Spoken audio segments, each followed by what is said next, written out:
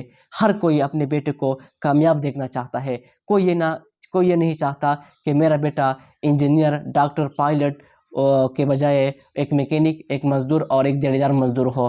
اگر حکومت وقت نے ان سے مہنگائی کا وہ طوفان واپس لے لیا تو اپنے بیٹے کو ضرور اسکول کی طرف بھیجے گا۔ اب دوسرا مسئلہ کیا ہے، جب مہنگائی ملک کے اندر آ جاتی ہے، جب چیزوں کی قیمتوں کو پر لگ جاتے ہیں، تو اس کا نقصان یہ ہو جاتا ہے کہ لوگ چیزوں کا کم استعمال کرنا شروع کر دیتا ہے، یعنی ایک قسم کا بائیکاٹ کر دیتا ہے ان چیزوں سے جن کی قیمتوں کو پر لگے ہو، جن کی قیمتیں آسمان سے باتیں کرتے ہو، ان سے ایک قسم کا بائیکاٹ جو ہے وہ کرتے ہیں۔ اب اس کا نقصان کیا ہے؟ فار ایگزامپل ایک فیملی ہے، اس کے اندر ایک گھی کا ٹین جو ہوتا ہے، گھی کا ٹین وہ 15-20 دن کا ہوتا ہے، اب اس کا 5,000 روپے قیمت ہے۔ اب مہنگائی کی وجہ سے ان کی قیمت 5,000 سے بڑھا کے 8,000 روپے ہو گیا۔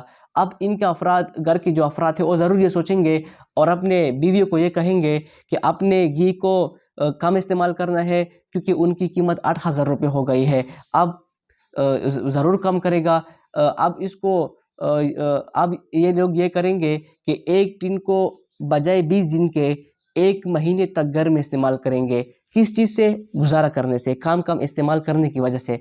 اب دوسرا مثال یہ ہے کہ پیٹرول 200 روپے فی لیٹر ہے، اب اس کی قیمت بڑھ کر 300 روپے ہو گیا ہے، تو لوگ کیا کریں گے؟ لوگ غیر ضروری سواری نہیں کریں گے، لوگ غیر ضروری موٹر سائیکل پہ ادھر ادھر نہیں جائیں گے۔ یعنی مطلب یہ ہے کہ جو ضروری سواری ہوگی ان کے لیے صرف اپنے سواری کو استعمال کریں گے، باقی چیزوں کے لیے نہیں۔ یعنی مطلب یہ ہے کہ جب 1 لیٹر اس کی 5 دن ہوتی ہے، مہنگائی کی وجہ سے جب وہ 300 کا ہو جاتا ہے، تو 1 لیٹر اور 10 دن کا جو ہے وہ کرتا ہے، اپنے لیے حساب بناتا ہے۔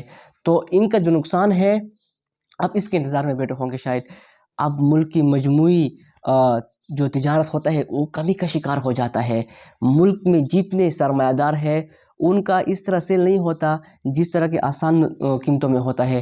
جب ملک کی مجموعی تجارت میں کمی آ جاتی ہے، لوگ کم استعمال کرنا شروع کر دیتا ہے، تو یہ ملک کے لیے نقصان کی بات ہے، یہ خزانے کے لیے نقصان کی بات ہے۔ اور اس کا نقصان یہ ہے کہ ہماری طرف سے ہمارے حکومت کو ٹیکسز کا کم جانا شروع ہو جاتا ہے، وہ ہم سے کم ٹیکسز وصول کریں گے، کیونکہ ہم نے تو گزارا کرنا شروع کر دیا ہے، کیونکہ انہوں نے ہمارے اوپر مہنگائی کا طوفان جو ہے وہ بھیجا ہے، ہم ضرور یہ کریں گے۔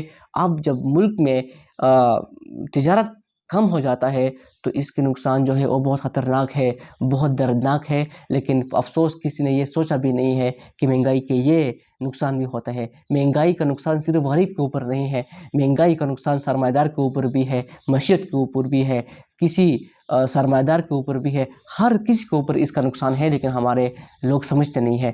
اب تیسرا نقصان اس کا یہ ہے، جب مہنگائی آتا ہے ملک کے اندر تو ہمارے جو سفید پوش ہوتے ہیں، ہمارے جو غریب گھرانے ہوتے ہیں، وہ مزید اپنے گھر کے اخراجات برداشت کرنے کی قوت کو دیتا ہے، وہ مزید مہنگائی برداشت نہیں کر سکتا، تو وہ کیا کرتا ہے؟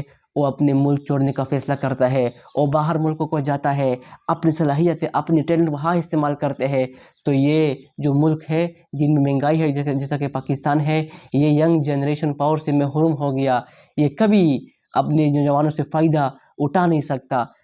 میں بار بار ایک بات کہتا ہوں کہ پاکستان جو ہے اس پر نوجوانوں کا جو پاور ہے، نوجوان یہ ایک بوجھ بنا ہوا ہے۔ کتنی شرمندگی کی بات ہے، کسی بھی ملک کا نوجوان ینگ جنریشن پاور ایک عظیم سرمایہ ہوتا ہے، اور ہمارے ملک کے اوپر، ہمارے حکومت کے اوپر ایک بوجھ سا بنا ہوا ہے۔ آپ ذرا یہ سوچیں، ایٹمی پاور ملک سے نوجوان جا کے باہر کے ملک میں غلامی کرتا ہے، وہاں پر مزدوری کرتا ہے، اپنے بچوں کو، اپنے بیوی کو چھوڑتا ہے، کس چیز کی وجہ سے؟ مہنگائی کی وجہ سے۔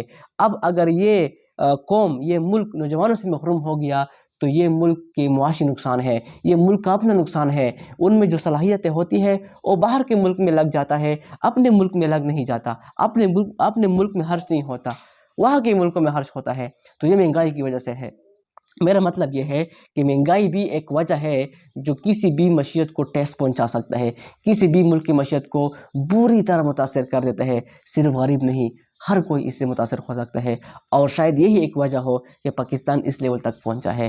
بہت شرمندگی کی بات ہے، بہت شرم کی بات ہے۔ یہ میں نے آپ کو جتنے بتائے یہ مہنگائی کے نقصانات ہے۔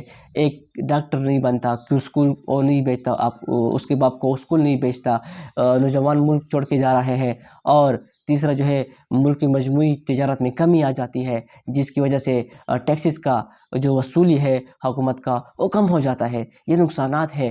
اگر وقت حکومت نے اچھے فیصلے کیے، اچھے پالیسیز بنائے، اچھے اقدامات بنائے، اور اس ملک کو مہنگائی کے دلدل سے نکال دیا، مہنگائی کا طوفان انہوں نے کنٹرول کر لیا، تو ضرور میں یہ اتنے یقین سے کہتا ہوں کہ کوئی شک نہیں کہ ہم ایک عظیم قوم بنے، ہم دنیا کی طاقتور ملکوں کے ساتھ سنگ بسنگ چل سکے، ہم ایک بار پھر بلندیوں کو چھو سکتے ہیں اگر وقت حکومت نے، جو بھی حکومت ہو، مہنگائی کے بارے میں سوچا، مہنگائی کو کم کرنے کے بارے میں سوچا، تو ہم ایک عظیم قوم بن سکتے ہیں، کیونکہ ہمارے پاس کس چیز کی کمی نہیں ہے، ہمارے پاس سب کچھ ہے، ہمارے پاس ٹیلنٹ ہے، ہمارے پاس زرعی زمین ہے، ہمارے پاس فوج ہے، الحمدللہ بہترین دنیا کا چھٹا بڑا فوج ہے، تو کس چیز کی کمی ہے؟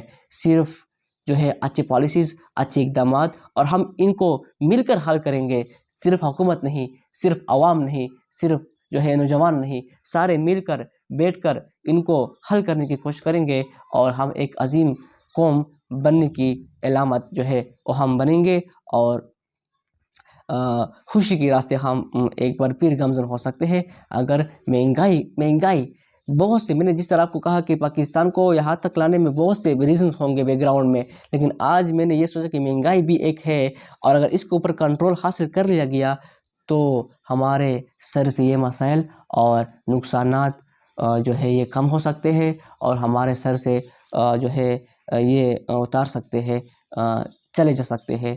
والسلام۔